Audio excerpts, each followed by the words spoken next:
আপনি যদি এখন সিগারেট খেয়ে আসেন তবুও সালাত পড়তে হবে, যদি জেনা করে উঠে আসেন তবুও সালাত পড়তে হবে, আপনার সব ইনকাম যদি সুদের হয় তবুও সালাত আদায় করতে হবে, আপনি যদি এখন মদ খেয়ে আসেন তবুও সালাত আদায় করতে হবে। কেন বলেন তো? এই জন্য যে আপনি যদি ওই সিগারেট খাওয়ার পরে বলেন যে 40 দিন তো ইবাদত কবুল হবে না, একবার মদ পান করলে, মদ পান করে বললেন যে আল্লাহ রসুল বলেছেন একবার মদ পান করলে 40 দিন ইবাদত কবুল হবে না, তো 40 দিন নামাজ পড়ে আর কি লাভ? দুইটা সমস্যা, এক সালাত ছেড়ে দেওয়ার গুনাহ হবে, আর ওই যে মদ খাওয়ার গুনাহ হবে। ঠিক আছে, এবার সালাত পড়লে কি হবে? যেহেতু আপনার সালাত কবুল হবে না, সেহেতু সালাত আদায়ের কোনো নেকি আপনি পাবেন না, কিন্তু সালাত ছেড়ে দেওয়ার গুনাহ থেকে বেঁচে যাবেন। আল্লাহু আকবার। এটাই ইবনুল কাইয়িম রাহিমাহুল্লাহ লিখে গেছেন তার বইয়ের মধ্যে, এবং এটাই সকল আলেম ওলামা একমত পোষণ করেছে যে যত বড় পাপই হোক, সালাত ছেড়ে দেওয়ার চেয়ে বড় পাপ দুনিয়াতে নেই, যত বড়। এইভাবে ইবনুল কাইয়িম রাহিমাহুল্লাহ বইয়ের মধ্যে লিস্ট করেছে যে মানুষকে হত্যা করার চেয়ে বড় পাপ সালাত ছেড়ে দেওয়া, তারপরে হচ্ছে সুদ খাওয়ার চেয়ে বড় পাপ সালাত ছেড়ে দেওয়া, জেনা করার চেয়ে বড় পাপ সালাত ছেড়ে দেওয়া। কেন কেন বলেন তো যে এগুলোর চেয়ে বড় পাপ সালাত ছেড়ে দেওয়া? এই জন্য যে এগুলো হচ্ছে নিষেধাজ্ঞা, আর এটা হচ্ছে আদেশ। একটা স্কুলে ভর্তি হলে স্কুল বলে যে মোবাইল ব্যবহার করা যাবে না, এই চুল এভাবে থাকতে হবে, ড্রেস এভাবে পরতে হবে, এই এই এই এই এগুলো হচ্ছে নিষেধাজ্ঞা। মূল কাজটা হচ্ছে কি করতে হবে? ক্লাসে এসে পড়তে হবে। সব নিষেধাজ্ঞাগুলো মেনে বসে আছে, কিন্তু ক্লাসে যায় না। কোনো লাভ আছে? কোনো লাভ নাই। তাহলে ক্লাসে অনুপস্থিত থাকা বড় অপরাধ, না ওই ভিডিও মোবাইল চালানো স্কুলে বড় অপরাধ? ক্লাসে অনুপস্থিত থাকা সবচেয়ে বড় অপরাধ। এটা আল্লাহর একমাত্র আদেশ মুসলমানদের জন্য, একমাত্র। আর কোনো আদেশ আল্লাহ দেয়নি। আপনি দেখাতে পারবেন না যে আর কোনো আদেশ জরুরি ভিত্তিতে আপনাকে প্রতিদিন করতে হবে। একটা ফরজ কাজের কথা বলেন তো, যেটা জরুরি ভিত্তিতে প্রতিদিন আপনাকে করতে হবে, বলেন না। সালাত ব্যতীত একটা ফরজ কাজের কথা বলেন যেটা প্রতিদিন আপনাকে করতে হবে, জরুরি ভিত্তিতে আল্লাহর আদেশ। কোথায় বছরে একবার রমজান আসে, 30 দিন সিয়াম পালন করতে হয়। ধনী না হলে জাকাত দেওয়ার কোনো প্রশ্ন নয়, ধনী না হলে হজ করার কোনো প্রশ্ন নয়। তাহলে কি করতে মুসলমান হয়েছে? কেন মুসলমান হয়েছেন বলেন? হিন্দু থেকে যে মুসলমান হলেন কি করতে? সালাত আদায় করতে। এই একটা কাজ করার জন্য মুসলমান হয়েছে, আর কোনো কাজ নাই। তাহলে যে সালাত আদায় করলো না, ও আর সকল গুনাহের চেয়ে বড় কাজ করলো। অতএব অষ্টধাতু পড়ে থাকলেও কবুল না হলেও সালাত আদায় করতে হবে, তবে অষ্টধাতু পরিধান করা শিরিক, এবং অষ্টধাতু পরিধান করে মারা গেলে শিরিকের উপর মারা যাবে, আর শিরিকের উপর মারা গেলে জান্নাতে যাওয়া কঠিন। আর একটা ভুল ধারণা আপনাদের ভেঙে দিই, আল্লাহ সুবহানাহু ওয়া তাআলা সকল গুনাহ ক্ষমা করতে পারে, শিরকের গুনাহ ক্ষমা করতে পারেন না। এটা কিয়ামতে। দুনিয়াতে আল্লাহ সব গুনাহ ক্ষমা করবে যদি মানুষ ক্ষমা চায়। আল্লাহ সুবহানাহু ওয়া তাআলা শিরকের গুনাহ ব্যতীত সকল গুনাহ ক্ষমা করতে পারে, শিরকেরটা করবেন না। এটা কোথায়? কোথায়? আর দুনিয়াতে যতক্ষণ শ্বাস আছে ততক্ষণ ক্ষমা চাইলে সব গুনাহ ক্ষমা করবে, শিরকের গুনাহ ক্ষমা করবে। সবাই তো মুশরিক থেকে মুসলমান হয়েছে। আল্লাহ রাসূলের যুগে সবাই কি থেকে মুসলমান হয়েছে? মুশরিক থেকে মুসলমান হয়েছে। আজকেও যতজন মুশরিক থেকে কি হচ্ছে? মুসলমান হচ্ছে। তাহলে যতক্ষণ শ্বাস আছে ততক্ষণ সব গুনাহ ক্ষমা হবে। শ্বাস বন্ধ হয়ে যাওয়ার পরে অন্য গুনাহগুলো আল্লাহ চাইলে দয়া করে ক্ষমা করে দিতে পারে। আল্লাহ আপনাকে ডাকে বলবে যে তুমি এই কাজ করেছো, আল্লাহ এগুলো তো সবই করেছি, বলে যাও দুনিয়াতেও গোপন রেখেছিলাম, কিয়ামতেও গোপন রাখলাম, কেউ ঠেকানোর আছে? তাহলে অন্য গুনাহ আপনি তওবা না করলেও আল্লাহ কিয়ামতের মাঠে নিজের দয়ায় ক্ষমা করতে পারে। কিন্তু আপনি তওবা না করলে কোন গুনাহটা ক্ষমা করবে না কিয়ামতের মাঠে? শিরকের গুনাহটা ক্ষমা করবে না। মাগরিবের 2 রাকাত সুন্নাতের পর নফল সালাত পড়া যাবে কি? প্রতিদিন নিয়মিত আকারে না পড়াই উচিত, কিন্তু এমনি স্বাভাবিক অর্থে পড়া যায়, তেমন কোনো সমস্যা নেই। কোন নির্দিষ্ট বক্তার অন্তর্ভুক্ত হওয়া যাবে কি? কোন নির্দিষ্ট বক্তা, মাযহাব, শায়েখ, মাদ্রাসা, সংগঠন যা বলেন এগুলো কোনো কিছুরই তাকলিদ করা এবং এককভাবে কাউকে সঠিক বলা, এককভাবে কাউকে জান্নাতের অধিকারী বলা, এগুলো কোনোটা ইসলামের দৃষ্টিতে সঠিক নয়। ইসলামে একমাত্র মুহাম্মদ সাল্লাল্লাহু আলাইহি সাল্লাম নির্ভুল, একমাত্র আল্লাহ সুবহানাহু ওয়া তাআলার বাণী নির্ভুল। বাকি সবাই কি? মানুষ। বাকি সবাই ভুল করতে পারে। বাকি সবাই কি করতে পারে? বাকি সবার কথা নেওয়া যেতে পারে, সবার কথা বাদ দেওয়া যেতে পারে। এই জন্য বাকি সবার মধ্যে হক কখনো থাকতে পারে, কখনো হক নাও থাকতে পারে। আমি একজন ভ্যান চালক, মুদি দোকানের মালামালের সাথে সিগারেটও বহন করতে হয়, এতে কি আমার পাপ হবে? রাসূলুল্লাহ সাল্লাল্লাহু আলাইহি ওয়াসাল্লাম বলেছেন, যারা সুদ খায় তাদের উপর অভিশাপ, যারা সুদ লেখে তাদের উপর অভিশাপ, যারা সুদ দেয় তাদের উপর অভিশাপ, যারা সুদের সাক্ষী হয় তাদের উপর অভিশাপ, যারা মদ খায় তাদের উপর অভিশাপ, যারা মদ বিক্রি করে ওদের উপর অভিশাপ, যারা মদের ব্যবসা করে ওদের উপর অভিশাপ, যারা মদ বিক্রি করতে ব্যবসা করতে সহযোগিতা করে এদের উপর অভিশাপ। মাদকতা, বিড়ি, সিগারেট এগুলোতে কোশ্চেন কালেও সহযোগিতা করা যাবে না। তাআওয়ানু আলাল বিররি ওয়াত তাকওয়া ওয়ালা তাআওয়ানু আলাল ইসমি ওয়াল উদওয়ান, তোমরা সৎ কাজে সহযোগিতা করো, অসৎ কাজে সহযোগিতা করিও না। জামাতবদ্ধ জীবনযাপন বলতে কি বোঝায়? খুবই গুরুত্বপূর্ণ প্রশ্ন।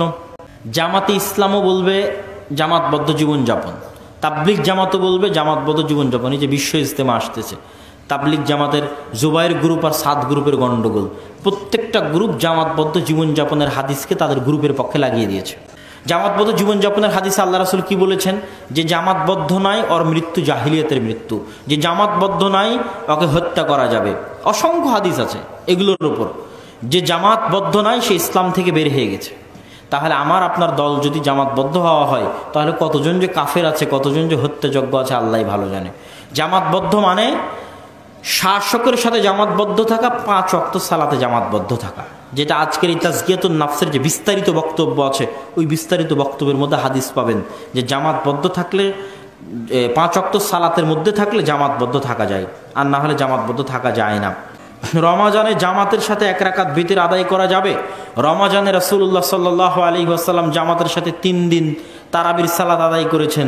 তা জামাতের সাথে ওমর রাদিয়াল্লাহু তাআলা আনহু বেতরের সালাত আদায় করেছেন, এবং তাদের বেতরের সালাত বেশিরভাগ সময় 3ও ছিল, 1ও ছিল। সুতরাং বেতেরই 1 রাকাত হলেও জামাতের সাথে আদায় করা যাবে, 3 রাকাত হলেও জামাতের সাথে আদায় করা যাবে। এমনটাই আমরা পবিত্র কোরআন এবং হাদিস থেকে অনুভব করতে পারি। সুতরাং কোনো সমস্যা নেই। আরেকটা জিনিস মনে রাখতে হবে, বেতের মানে 1। বেতের মানে কি? 2 এর সাথে কত যুক্ত হলে 3 হয়? 2 এর সাথে কত যুক্ত হলে 3 হয়? 4 এর সাথে কত যুক্ত হলে 5 হয়? 6 এর সাথে কত যুক্ত হলে 7 হয়? 8 এর সাথে কত যুক্ত হলে 9 হয়? তাহলে প্রত্যেকটা জায়গায় আসল সংখ্যা জোড় কি যুক্ত হওয়ার কারণে বিজোড় হয়েছে? 1। তো ওটাই আসলে বেতের, আসল বেতের 1 সবসময়। শীতের সময় ঠান্ডা পানিতে উজু করলে কি সওয়াব বেশি হবে? আল্লাহ সুবহানাহু ওয়া তাআলার প্রত্যেক যে কাজ মানুষ যেই পরিমাণ কষ্ট এবং মাশাক্কাতের সাথে করবে, একটা জিনিস মনে রাখবেন, আল্লাহ সুবহানাহু ওয়া তাআলা নেকি গুনে দেয় না, মানুষের পরিশ্রমের উপর উনি নেকি দেয়। আর আমাদের স্কুলের টিচারেরা গুনে নাম্বার দেয়। 2টা বছর কত পড়াশোনা করলো, ওটা কোনো টিচার দেখে নাকি? যে 2টা বছর কত প্রাইভেট পড়েছে, কত টাকা পয়সা নষ্ট করেছে, ওইটা দেখে নাম্বার দেয়? ওই 3 ঘন্টার মধ্যে যা লিখেছে ওটা দেখে গণা নাম্বার দিবে। আল্লাহ সুবহানাহু ওয়া তাআলা এরকম কোনো সিস্টেম নাই। আপনি কতটুকু চেষ্টা করেছেন ওইটার উপরে আল্লাহ নাম্বার দিবে। মানুষ তো আর পূর্ণ করতে পারবে না। আপনি 2 রাকাত সালাত পরিপূর্ণ ইখলাসের সাথে আদায় করার গ্যারান্টি দিতে পারবেন না, সম্ভব নয়। কিন্তু চেষ্টা যে করছেন এর উপর আল্লাহ নেকি দিবে। তাহলে এই যে উজু, ঠান্ডার মধ্যে উজু করতেছেন, এটিকে আল্লাহ দেখতে পায় না? অবশ্যই দেখতে পায়। তাহলে এই ঠান্ডার বাধাকে অতিক্রম করে যেখানে 8-10টা মানুষ পারছে না, আপনি পারছেন, তো অবশ্যই আপনার চেষ্টা অনুযায়ী আল্লাহ আপনাকে কেমন নেকি দিবে, কত বেহিসাব নেকি দিবে, সেটা একমাত্র আল্লাহ সুবহানাহু ওয়া তাআলাই জানে। ছোট্ট একটা আমলের জন্য আপনার জান্নাত হয়ে যেতে পারে। ছোট্ট একটা আমলের জন্য কি হয়ে যেতে পারে? আমি আজকে এখানে আসছি, আপনারা আমার শুকরিয়া আদায় করে কি বলবেন? বলবেন থ্যাংক ইউ, জাযাকাল্লাহ খায়ের, এই একটা বাক্য দিয়ে আপনার শেষ। হয়তোবা কিছু টাকা হাদিয়ে দেবেন, এই পর্যন্তই। কিন্তু ওই যে একটা পতিতালয়ের মহিলা একটা কুকুরকে পানি পান করালো, আল্লাহ নিজে শুকরিয়া আদায় করছে। যে কুকুর কি শুকরিয়া আদায় করবে? কুকুর শুকরিয়া আদায় করলে তার মনিবের কথাবার্তা শুনবে, তার পোষ মানবে, এই এর বেশি কুকুরের পক্ষে করা সম্ভব নয়। কিন্তু তার এই ছোট্ট কাজ এত ভালো লেগেছে আল্লাহ সুবহানাহু ওয়া তাআলার কাছে যে তার আল্লাহ সব গুনাহ ক্ষমা করে তাকে জান্নাতে দিয়ে দিয়েছে। 100 জন মানুষকে হত্যা করেছে, ও তো ক্ষমাও চায়নি। ক্ষমা কি চেয়েছিল? বুখারীতে পড়ে দেখেন তো, ক্ষমা চাওয়ার কোনো বাক্য নাই, কিন্তু ক্ষমা চাওয়ার ইচ্ছা ছিল ভিতরে। কি ছিল? ইচ্ছা ছিল। ওই ইচ্ছাটাকে আল্লাহ কবুল করে ক্ষমা করে দিয়ে, ক্ষমা করার জন্য কৌশল অবলম্বন করে জান্নাতে দিয়ে দিয়েছে, নিজে কৌশল অবলম্বন করে জান্নাতে দিয়ে। এই জন্য আল্লাহ সুবহানাহু ওয়া তাআলা বলেছে, বান্দা যদি আমার দিকে পায়ে হেঁটে আসে আমি দৌড়ে যাব। তাহলে আল্লাহ সুবহানাহু ওয়া তাআলা শুধু আপনার সৎ ইচ্ছা, নেক চেষ্টা, এটার অপেক্ষায় আল্লাহ সুবহানাহু ওয়া তাআলা আছেন, এবং এটা করলেই তিনি আপনার সাথে ভালো ব্যবহার করবেন। আপনার কোন আমলের বিনিময়ে কত মহৎ আপনাকে নেকি দিবেন এটা আপনি বুঝতে পারবেন না। শুধু তাই নয়, ইবনুল কাইয়িম রাহিমাহুল্লাহ লিখছেন তার বইয়ের মধ্যে যে বহু মানুষ ইবাদত করে জাহান্নামে যাবে, আর বহু মানুষ গুনাহ করে জান্নাতে যাবে। আজীব, ইবাদত করে জাহান্নাম, গুনাহ করে জান্নাত কেন? বলে একটা মানুষ ইবাদত করতে করতে অহংকার চলে আসছে অন্তরের মধ্যে, তাহাজ্জুদ গুজার, অহংকার চলে আসছে। অহংকার আসার কারণে আল্লাহর আর বান্দারা যারা গুনাহ করে ওদেরকে মানুষই মনে করে না। এই তুই তো বেনামাজি, তুই তো কাফের, এই তুই তো মুখ, এই তোর বেটি তো মুখ, তোর বাপ তো মুখ। মানে তার ভিতরে অহংকার চলে এসেছে, সে আরেকজন গুনাহগার মানুষকে মানুষই মনে করছে না। এবং তার এই অহংকারের কারণে আল্লাহ এতটা অসন্তুষ্ট হয়। ও যদি একবার বলে তোকে তো আল্লাহ জান্নাতই দিবে না, এই তোর সব ইনকামই তো হারাম, তুই তো কোনোদিন নামাজই পড়িস না, তোকে আল্লাহ জীবনে জান্নাত দেবে? জীবনেও দিবে না। তো জান্নাত কি ওনার বাপের? জান্নাত কার? তো এটা আল্লাহর গায়রাতে লাগে এই অহংকার। তখন এই অহংকারের কারণে যতই ইবাদতই হোক জাহান্নাম। আর একটা মানুষ গুনাহ করেছে, কিন্তু গুনাহ করার কারণে ওর অন্তরে এমন অনুশোচনা বোধ, এমন খারাপ লাগা, এমন কষ্ট, আল্লাহর সামনে এমন নত হয়ে গেছে, এমন চোখের পানি ফেলেছে, চোখের পানি ফেলতে ফেলতে ক্লান্ত হয়ে গেছে, তবু অন্তর থেকে অনুশোচনা যায় না। তখন আল্লাহ এই অনুশোচনা দেখে, এই নত হওয়া দেখে, এই ছোট হওয়া দেখে, হাদিসের অনুবাদ করছে কিন্তু, যদি ইবনুল কাইম লিখেছেন, এত খুশি হন যে আল্লাহ সুবহানাহু ওয়া তাআলা ক্ষমা তো করে করে ওই গুনাহটাকে নেকিতে পরিণত করে জান্নাত দেয়। তাহলে তো গুনাহ করে জান্নাতে চলে গেল, এদিকে ইবাদত করে জাহান্নামে চলে গেল। তাহলে পুরোটাই কিন্তু আপনার নিয়তের উপর, আপনি কতটুকু আল্লাহ সুবহানাহু ওয়া তাআলাকে চাচ্ছেন, কতটুকু তার সামনে ছোট থাকছেন, এটার উপর। নামাজের সময় চলে যাচ্ছে, এদিকে খাবার দেওয়া হয়েছে, আগে খাবারই গ্রহণ করার কথা আছে। তবে যদি একদম কাজা হওয়ার আশঙ্কা থাকে, স্বাভাবিক অবস্থায় খাবার আসলে খাবার গ্রহণের কথা রাসূল সাল্লাল্লাহু আলাইহি ওয়াসাল্লাম বলেছেন, কিন্তু কাজা হওয়ার আশঙ্কা থাকলে সালাত কাজা করা উচিত নয়, আগে সালাত তারপরে খাবার। রাসূল সাল্লাল্লাহু আলাইহি ওয়াসাল্লাম দাড়িতে মেহেদি দিয়েছেন, এটা অবশ্যই সত্য কথা। সহিহ বুখারীর মধ্যে আপনি মেহেদির অধ্যায়ে এবং তিরমিজির মধ্যে শামাইলুত তিরমিজি, রাসূল সাল্লাল্লাহু আলাইহি ওয়াসাল্লামের শরীরের আকার কেমন ছিল, চুল কেমন ছিল, হাত পা কেমন ছিল, হাঁটার গতি কেমন ছিল, খেতেন কেমন, চলতেন কেমন, জামা পরতেন কেমন, এগুলো সব পাবেন শামাইলুত তিরমিজি, ইমাম তিরমিজির বই, বাংলা অনুবাদ হয়েছে, আলবানী রাহমাতুল্লাহ তাহকিক সহ পাওয়া যাবে। এর জন্য কি লিখেছেন এখানে, বাচ্চা আসে পরবর্তীতে যেন আর বাচ্চা না হয়, এর জন্য স্বামী শাশুড়ি আমার অপারেশন করে। লা তাকতুলু আওলাদাকুম খাশিয়াতা ইমলাক, তোমরা তোমাদের সন্তানদের হত্যা করিও না দারিদ্রতার ভয়ে। এটা অনেক বড় অপরাধ, ভয়ঙ্করতম অপরাধ, যেখানে আল্লাহ বলছেন নাহনু নারযুকুকুম ওয়া ইয়াহুম, মানে তোর রিজিকের দায়িত্ব তুই নিজে বহন করতে পারিস না, আপনার রিজিকের দায়িত্ব আপনি বহন করেন, এই চ্যালেঞ্জ দিতে পারবেন আল্লাহর সাথে? এই জন্য আল্লাহ ডাইরেক্ট চ্যালেঞ্জ করেছে, নাহনু নারযুকুকুম, আরে তোকে তো আমি খাওয়াই, তোর রিজিকের দায়িত্ব তুই কবে বহন করলি যে চিন্তা করিস আমার ছেলে আসলে কে খাওয়াবে? তোরই রিজিকের দায়িত্ব তো আমি বহন করি, তুই কখন তোর রিজিকের মালিক হলি? তো যেখানে তোর রিজিকের মালিক তুই নিজে না, সেখানে তোর সন্তানের রিজিকের মালিক কেমনে দাবি করার চেষ্টা করিস? তোরও রিজিকের মালিক আমি, তোর সন্তান সন্ততি যা আসবে সবগুলো রিজিকের মালিক আমি। পৃথিবীকে চালাই, পৃথিবীতে এমন কোনো ছোট্ট প্রাণও বিচরণ করে না যার রিজিকের টেনশন দায়িত্ব কার উপর? আল্লাহ সুবহানাহু ওয়া তাআলার উপর। উনি ব্যবস্থা করেন যে এইভাবে উনি রিজিকের ব্যবস্থা, এটা ওনার দায়িত্ব, এটা ওনার জিম্মেদারি। কখন আপনি ওই জিম্মেদারির মালিক হয়ে গেলেন? কখন আপনি নিজে, আল্লাহ অস্বীকার করছে যে আপনি আপনার রিজিকের মালিক নন। আয়াত কি, নাহনু নারযুকুকুম, তোকে খাওয়াই আমি, ওয়া ইয়াহুম, তোর সন্তানদের খাওয়াবো আমি। তাহলে তোর রিজিকের মালিক এখনো তুই হোসনি, আমি তোর রিজিকের মালিক। তাহলে কেমনে তোর সন্তানের রিজিকের দায়িত্ব নিয়ে নিলি? তাহলে যারা রিজিকের ভয়ে, টাকার ভয়ে সন্তান কম নেওয়ার চেষ্টা করে, এর আল্লাহ সুবহানাহু ওয়া তাআলার বিরুদ্ধে বিদ্রোহ ঘোষণা করে। এবং মানুষ যখন বলে যে সন্তান নিব না, এই কথাটা আমি মনে করি আল্লাহর রুবুবিয়্যতের বিরুদ্ধে বিদ্রোহ। কি জন্য বিদ্রোহ? মানুষ অন্যভাবে বলতে পারে, কিন্তু এভাবে বলা উচিত নয় যে সন্তান নিব না। সন্তান নেওয়ার কবে মালিক হলো? সারাদিন চেষ্টা করুক দেখি সন্তান নেওয়ার জন্য, মরা পর্যন্ত চেষ্টা করুক দেখি সন্তান নেওয়ার জন্য। কত লক্ষ লক্ষ নারী পুরুষ ঘুরে বেড়াচ্ছে, সন্তান হয় না। আর বাপের ক্ষমতা আছে সন্তান জন্ম দেওয়ার, আর গোটা পৃথিবীর সব ডাক্তার মিলে চেষ্টা করলে সন্তান জন্ম দিতে পারবে পেটে। আর বাপের শক্তি আছে সন্তান জন্ম দেওয়ার, 14 গোষ্ঠী পুরুষের সক্ষমতা আছে, ডাক্তারের সক্ষমতা আছে, বিজ্ঞানের ওষুধের সক্ষমতা আছে। এটা আল্লাহর চ্যালেঞ্জ। কারণ তুই কেমনে বলে আমি সন্তান নিব না? তুই কবে সন্তান নেওয়া না নেওয়ার মালিক হলি? আল্লাহ দিয়েছে এই জন্য হয়েছে। কখনো বলে সন্তান নেওয়া না নেওয়ার মালিক হয়ে গেছে আমাদের মা আর বোনেরা। আর আমাদের যারা পরিবার পরিকল্পনা পড়ায়, এরা কখন সন্তান নেওয়া না নেওয়ার মালিক হয়ে গেছে। সন্তান নেওয়া না নেওয়ার প্রশ্নই আসে না, এটা দেওয়া না দেওয়ার প্রশ্ন। কে দেয়? আল্লাহ সুবহানাহু ওয়া তাআলা দেয়। অতএব সাময়িক মানুষ বিরতি গ্রহণ করতে পারে, আল্লাহ রাসূলের যুগেও মানুষ বিরতি গ্রহণ করত বিভিন্ন কারণে, অসুস্থতার কারণে, সন্তান সন্ততি মানুষ করার কারণে। কিন্তু সম্পদের ভয়ে স্থায়ীভাবে বন্ধ্যাকরণ সম্পূর্ণরূপে হারাম এবং আল্লাহর বিরুদ্ধে বিদ্রোহ ঘোষণা করা। এবং সন্তান অতিরিক্ত নেওয়ার ইচ্ছা থাকা উচিত। কি জন্য সন্তান অতিরিক্ত নেওয়ার ইচ্ছা থাকা উচিত? প্রত্যেকটা সন্তান নিজ নিজ রিজিক নিয়ে পৃথিবীতে আসে। আর যখন নিজ নিজ রিজিক নিয়ে পৃথিবীতে আসে তখন ওর রিজিকও আল্লাহ আপনার হাত দিয়ে দেয়। আপনি যে একটা মেয়েকে বিয়ে করে নিয়ে আসলেন, ওর কি নিজের রিজিক নাই? 50,000 পৃথিবী সৃষ্টি 50,000 বছর আগে ওর কি নিজের রিজিক ছিল না? ছিল।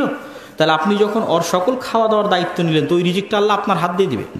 যেমন এখনও আমি যদি আমার বাপের অধীনে থাকি তাহলে আমার নিজের ভাগ্যের রিজিক আছে না নাই? আছে। তাহলে যেহেতু আমি এখন আমার বাপের অধীনে আছি, তার টাকাই খাচ্ছি, তাহলে আমার ভাগ্যের রিজিকটা কার কাছে যাবে? আমার বাপের কাছে যাবে। তার বাপের যদি এরকম 10টা সন্তান থাকে তো 10টা সন্তান 10টা রিজিক নিয়ে দুনিয়াতে আসছে, ওই 10 জনের রিজিক আমার পিতার কাছে যাবে। সুতরাং এতে ধন সম্পদে বরকত হবে। কিভাবে বরকত হবে? সাময়িক মনে হতে পারে কষ্ট, কিন্তু ভবিষ্যতে অনেক বরকত। এই জন্য প্রত্যেক সাকসেসফুল ফ্যামিলি, প্রত্যেক সাকসেসফুল পার্সন এই যুগেরও দেখবেন যে তাদের মায়ের 14তম সন্তান, 12তম সন্তান, 8ম সন্তান, একটা দুটো নিলে পৃথিবীতে আসতো না। এবং ওরাই দেখবেন যে পরবর্তীতে অনেক ধনী হয়ে গেছে। আর এই যে ছোট্ট কার না, এই ছোট্ট কার ইসরায়েলে আপনি দেখতেই পাবেন না। আশ্চর্য হবেন, এই ছোট্ট কার আমাদের বাংলাদেশে বিক্রি হয়, ইসরায়েলে ছোট্ট কার নেই।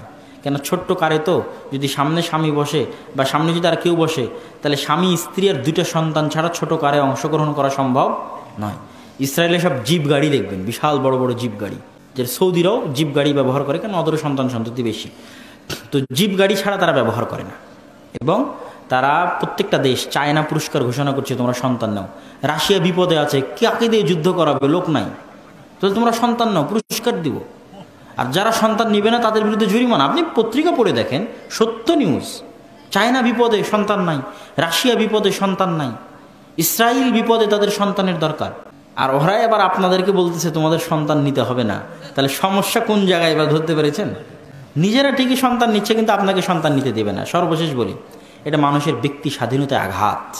একটা রাষ্ট্র কতদূর পর্যন্ত চলে গেছে আপনার কাছে, কতদূর পর্যন্ত আপনাকে কন্ট্রোল করতে চায়। কয়টা সন্তান নেব এটাও নাকি রাষ্ট্র নির্ধারণ করে দিবে। Who the hell are you? কে যে আমি কয়টা সন্তান নিব এটা নির্ধারণ করার? এটা হচ্ছে আমার ব্যক্তি স্বাধীনতায় আঘাত, এটা আমার মানবাধিকারে আঘাত। এবং ওই প্রত্যেকটা এবং তাদের যুক্তিগুলো খুব ভয়ঙ্কর। ওগুলো আলোচনা করলে আরও অনেক আলোচনা করা যাবে। বিশেষ করে জাতিসংঘ সহ আর যারা আছে তারা এই ধরনের মার্ডারগুলোকে তারা অধিকার বানিয়ে ফেলেছে। পেটের সন্তানকে হত্যা করা যাবে, অথচ এটাকে তারা মার্ডার বলতে রাজি নয়। কোন যুক্তিতে, কিভাবে তারা এটাকে মার্ডার বলতে রাজি নয়, সেই যুক্তিগুলোও যদি পড়েন আপনার মাথা নষ্ট হবে। এই জন্য আমেরিকার আদালত কয়েকদিন আগে গর্ভপাত নিষিদ্ধ করেছিল, এবং এখনও নিষিদ্ধ বলবৎ আছে। সে গর্ভপাত নিষিদ্ধের বিরুদ্ধে একদল নারীবাদী আবার রাস্তায় মিছিল করেছে যে গর্ভপাত করা নাকি তাদের অধিকার। তো গর্ভের যে বাচ্চা আছে, ওই বাচ্চাটাও তো মানুষ, তাকে হত্যা করা কেমনি অধিকার হয়? আল্লাহ সুবহানাহু ওয়া তাআলা, এরা সব হচ্ছে শয়তানের গোলাম। কাদের গোলাম?